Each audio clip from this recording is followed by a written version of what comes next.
Bonjour tout le monde, nouvelle vidéo, on va voir ensemble comment installer l'application Lego Spike Prime version 3. Alors on peut le faire de différentes manières, on peut simplement dans votre navigateur préféré taper Lego Spike Prime, vous faites la recherche et vous allez tomber sur un lien sur Lego Éducation et il détecte directement en français votre ordinateur, la langue. Alors ici, moi je suis sur un Mac, mais on peut très bien installer ça sur Windows 10, sur l'iPad, sur un Android, sur un Chromebook. On peut faire différentes choses, obtenir l'application, la télécharger. On peut aussi la lancer en version web. Ça, c'est une solution. Deuxième solution qu'on a à disposition, c'est d'aller dans l'App Store. Et dans l'App Store, on va simplement écrire Lego Spike Prime avec un S attaché, c'est mieux. Et on voit que on tombe directement sur les deux applications. Donc il y a la version 3 et il y a encore l'ancienne version 2. Alors il faut quand même savoir que si vous installez la version 3, vous ne pourrez plus connecter votre hub à votre machine directement après. Donc là, c'est quand même important de bien télécharger la bonne. Donc ici, nous, on va télécharger la troisième version. La troisième version, en fait, va nous permettre de nous connecter beaucoup plus rapidement en Bluetooth à notre hub. Donc voilà, on va lancer le téléchargement. Et dès que c'est fini, on continue.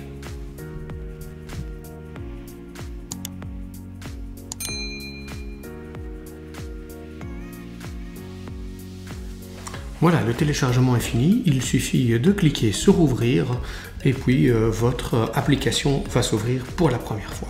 Donc on a deux parties dans Lego Spike Prime.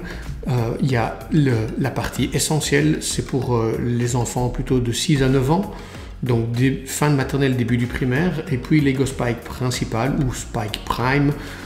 Là, moi j'utilise ici à l'école à partir de la 5e primaire, mais à partir de la 4e primaire, on peut très bien l'utiliser jusqu'au début du secondaire. On va partir sur la Spike principale, où il y a nettement plus de fonctionnalités. Donc, il vous demande de vérifier que vous avez le matériel adéquat pour l'utiliser. Il vous montre déjà ce qu'on va pouvoir faire comme petit modèle et ce qu'on a dans la boîte. On répond « Je l'ai ». Alors, première petite chose, il va falloir connecter son hub.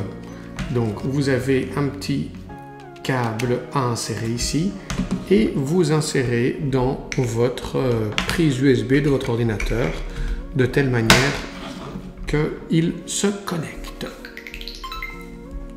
Donc, il demande évidemment de mettre à jour le hub, ce que je vais faire évidemment. Donc il nous prévient que comme on va le mettre à jour, ça va supprimer les anciennes versions qui sont dessus. Mais ici, comme c'est un hub qui est nouveau, c'est pas trop un problème. On appuie sur mettre à jour. Donc il faut juste patienter le temps qu'il vous fasse la mise à jour. De nouveau, ça dépend un petit peu de votre connexion Internet. En général, c'est quelque chose qui va relativement vite. Alors l'avantage de la nouvelle application Spike 3, c'est qu'elle est nettement plus stable au niveau du hub et le hub va beaucoup moins bugger que par le passé.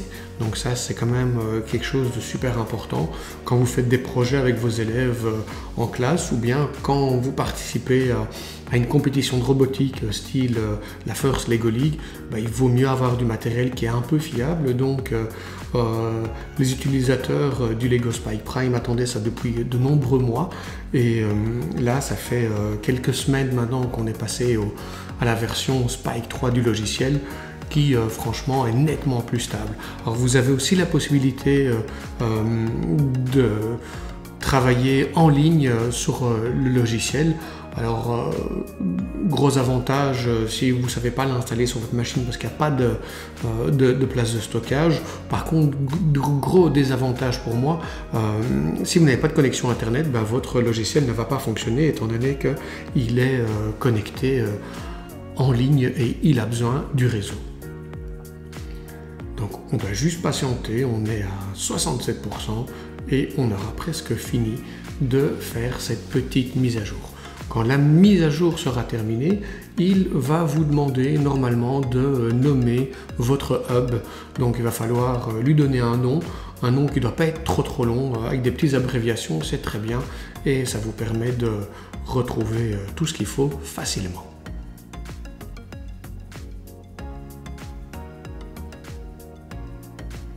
Voilà, la mise à jour est presque terminée. Vous avez vu d'ailleurs, pendant la mise à jour, le petit hub a changé de couleur à ce niveau-ci.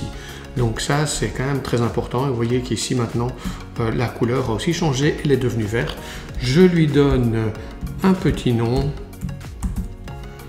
Et voilà, je pourrais le changer ultérieurement si j'en ai besoin, évidemment. J'appuie sur terminer. Je me trouve dans l'interface de Lego Spike Prime. Vous voyez qu'il y a différentes petites choses. Il y a la fenêtre principale qui est là, des plans de cours, des instructions de montage, mais on retrouve exactement la même chose sur le côté. Donc je peux appuyer sur commencer. Commencer, il vous permet de suivre un petit didacticiel en 6 étapes pour voir un petit peu comment ça fonctionne. Moi je vous invite à aller regarder une petite vidéo que j'ai fait précédemment qui explique ces 6 petites étapes là. Il y a aussi les cours. Alors là, je vais lui proposer déjà de lancer les téléchargements pendant qu'on va faire le petit tour de l'application. C'est des cours qu'on peut utiliser avec ses élèves. Même chose, vous avez des modèles de montage, ils seront accessibles une fois que les cours seront téléchargés. Ensuite, j'ai les projets que j'aurai créés ultérieurement. Il y a déjà un téléchargement qui a été fait. J'ai aussi de l'aide. Alors l'aide va me permettre de pouvoir mieux comprendre. Ici dans Lego Spike Prime, c'est des blocs de texte qu'on va utiliser et il vous présente les différents blocs de texte avec des couleurs. Les couleurs bleues, c'est pour les blocs moteurs et puis vous avez les blocs de déplacement qui sont en rose. Vous avez les blocs qui sont liés à la lumière que le hub peut faire en mauve. Vous avez ensuite les blocs qui sont en mauve clair. Vous avez les blocs événements qui sont en jaune pour lancer le programme, etc. On y reviendra plus en détail par après. Vous avez ce qui est des blocs de contrôle, de attendre, de répéter des boucles à l'infini avec des conditions et ce genre de choses.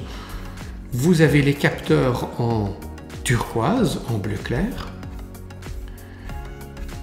Vous avez aussi les blocs opérateurs qui vous permettent de faire des calculs mathématiques et augmenter la difficulté de vos programmes en vert. Les variables en orange.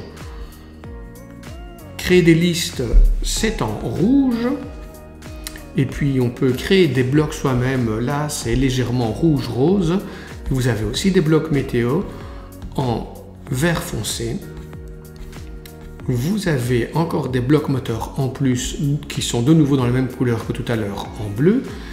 Vous avez des blocs de déplacement en plus qui sont en rose. Il y a aussi la possibilité de mettre plus de capteurs de nouveau en turquoise. Et puis il y a des blocs musique qui sont là, c'est plus des blocs son, c'est des blocs pour faire vraiment de la musique avec des temps et avec certaines notes qui sont dans un certain vert.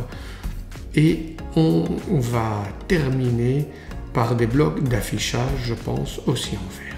Vous voyez qu'on a toutes les explications comme ça qu'on peut voir ensemble. Vous voyez qu'il y a même chose sur Python, même chose pour les blocs icônes qui sont pour les plus jeunes enfants. Et dans les paramètres, on a la possibilité en général de choisir certaines choses, d'activer les projets Python ou non, d'activer l'intro au départ. On peut changer la langue, vous voyez qu'il y a pas mal de langues qui sont proposées. Alors on va retourner dans les cours et on va voir qu'entre temps, il a pratiquement tout téléchargé. Si je vais sur un cours, je peux voir chaque fois la difficulté du cours en regardant combien de temps ça va prendre et il me propose différentes petites étapes pour réaliser.